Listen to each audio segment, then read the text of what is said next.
Assalamualaikum warahmatullahi wabarakatuh. Saya Anissa Fitria Nurjana, NIM 2018 103703111219. Di sini saya akan memaparkan salah satu topik dari Al-Islam dan Kemuhammadiyahan berkaitan tentang 10 sifat Muhammadiyah.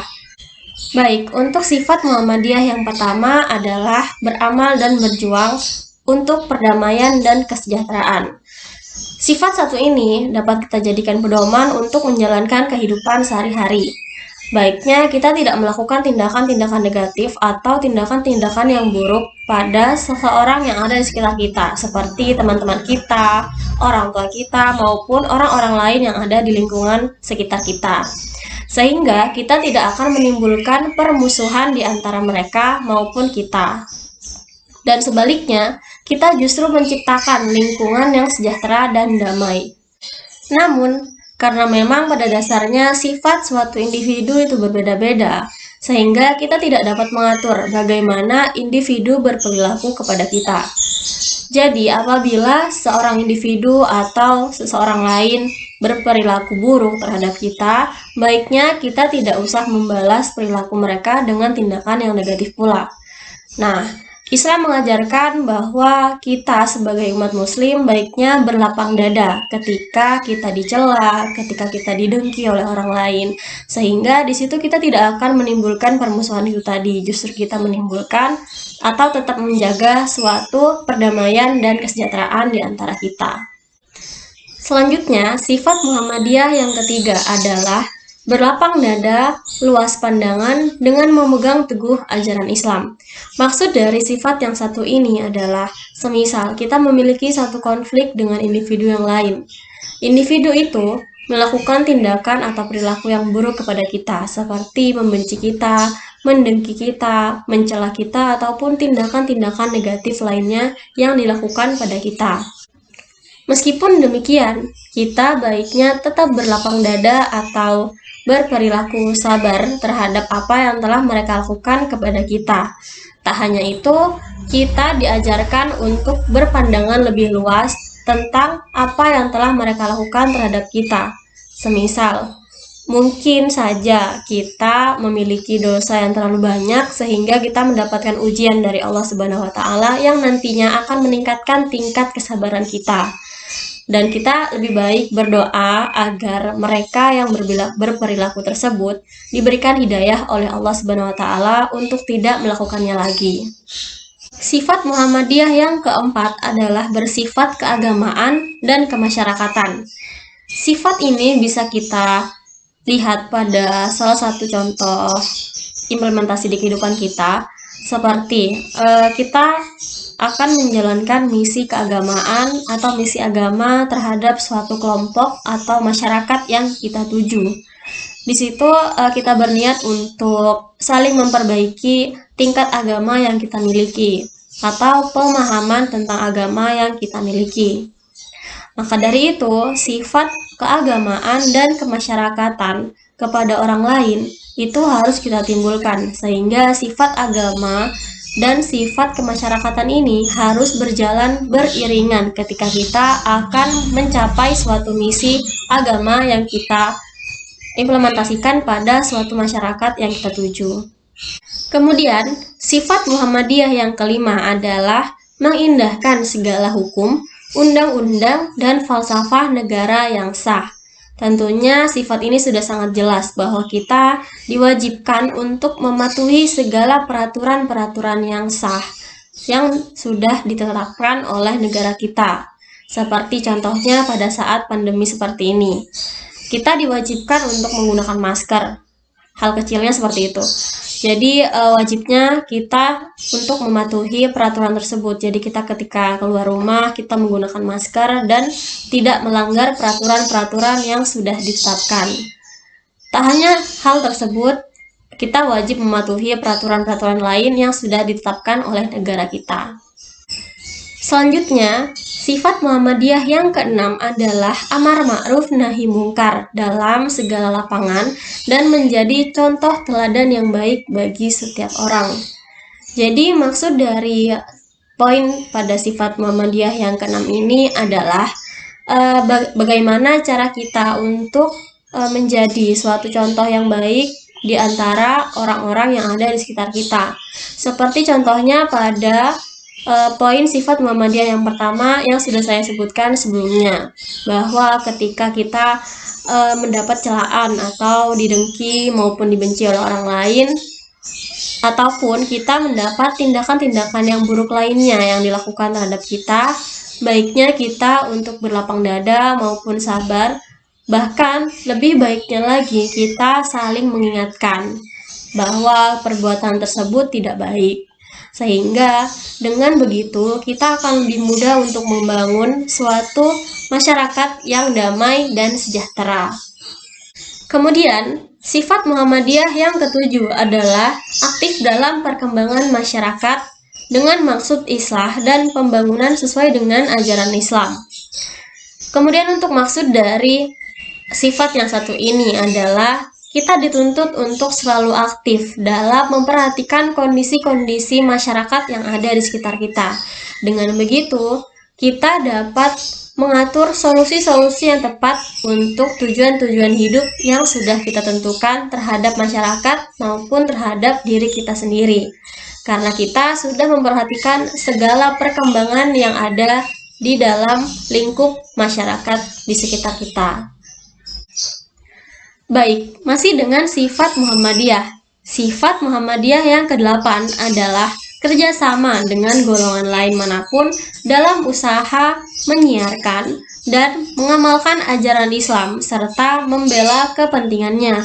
Maksud dari salah satu sifat Muhammadiyah yang satu ini adalah kita diminta untuk tetap bekerja sama dengan kelompok yang lain atau kelompok masyarakat yang lain yang ada di sekitar kita, utamanya dalam menyiarkan dan mengamalkan ajaran-ajaran Islam kepada kelompok masyarakat tersebut.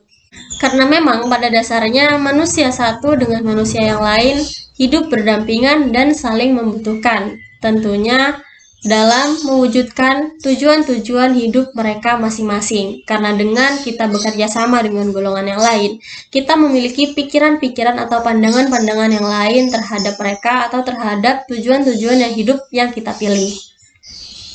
Sifat Muhammadiyah yang ke-9 adalah membantu pemerintah dan kerjasama dengan golongan lain dalam memelihara negara dan membangunnya untuk mencapai masyarakat adil dan makmur yang diridhoi.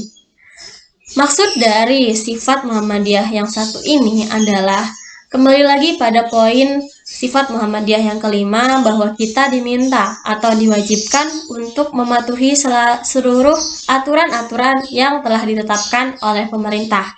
Dengan begitu, ketika kita menaati peraturan-peraturan yang telah ditetapkan, serta kita bekerja sama dengan golongan lain untuk menaati peraturan tersebut, kita otomatis telah membantu pemerintah dalam membangun negara. Nah, kita sampai pada poin terakhir dari sifat Muhammadiyah. Jadi, sifat Muhammadiyah yang ke-10 adalah bersifat adil dan kolektif keluar dan ke dalam dengan bijaksana. Jadi, implementasi dari sifat ini bisa kita lihat pada salah satu contoh berikut. Jadi, pada kasus sebelumnya, semisal kita memiliki tujuan untuk saling memperbaiki agama maupun meningkatkan agama kita dengan kelompok masyarakat yang lain. Nah, dalam mencapai tujuan tersebut, baiknya kita bersifat secara adil karena kita berniat untuk memperbaiki atau saling memperbaiki satu sama lainnya. Jadi, antara satu dengan yang lain, baiknya bersifat adil dan kolektif, keluar dan ke dalam, serta bijaksana dalam menyelesaikan suatu konflik-konflik yang nantinya timbul di antara kita. Selanjutnya, kita beralih pada topik yang lain dari Al-Islam dan Kemuhammadiyahan. Jadi, poin atau topik selanjutnya yang akan saya bahas adalah tentang dinamika tajdid dalam Muhammadiyah. Jadi, dalam mencapai tujuan masyarakat rahmatan lil alamin, kita baiknya untuk selalu memperhatikan perkembangan-perkembangan yang ada di sekitar kita. Muhammadiyah telah memberikan beberapa tajdid atau pembaharuan-pembaharuan untuk menghadapi perkembangan-perkembangan yang muncul dalam berbagai bidang. Bidang-bidang tersebut meliputi bidang keagamaan, bidang pendidikan, dan bidang kemasyarakatan. Pertama, pada bidang keagamaan. Kondisi yang muncul pada bidang keagamaan saat ini adalah adanya serapan-serapan atau pengaruh budaya yang lain yang ada di Indonesia terhadap keagamaan itu sendiri. Sehingga perilaku atau pembaharuan yang Muhammadiyah lakukan adalah memurnikan keyakinan atau keagamaan itu sendiri. Jadi, persyarikatan Muhammadiyah di sini berpengaruh untuk melakukan perubahan itu sendiri dengan cara, contohnya yang pertama, menentukan arah kiblat, menentukan atau memberikan zakat, atau hal-hal yang lainnya. Bidang selanjutnya adalah bidang pendidikan. Pendidikan merupakan poin yang sangat penting dalam penyebarluasan ajaran atau agama Islam.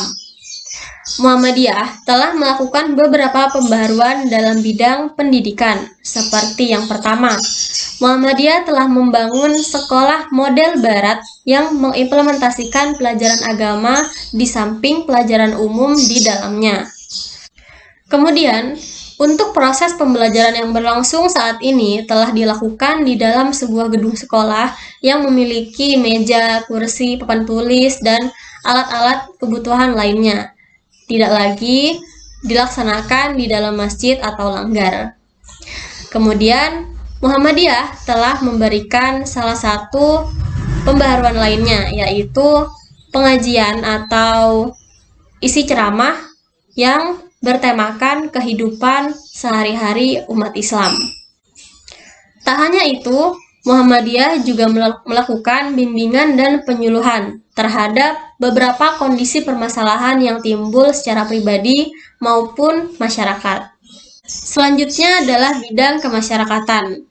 Pembaharuan yang dilakukan oleh Muhammadiyah dalam bidang sosial dan kemasyarakatan adalah ditandai dengan didirikannya PKO pada tahun 1923.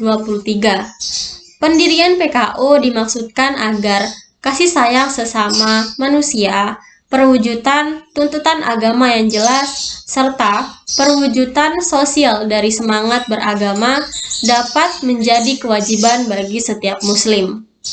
Kondisi ini dapat kita lihat pada pencapaian Muhammadiyah yang berhasil mendirikan lembaga pendidikan, rumah sakit, panti asuhan, serta mengumpulkan dan mendistribusikan zakat pada amil zakat yang sudah ada.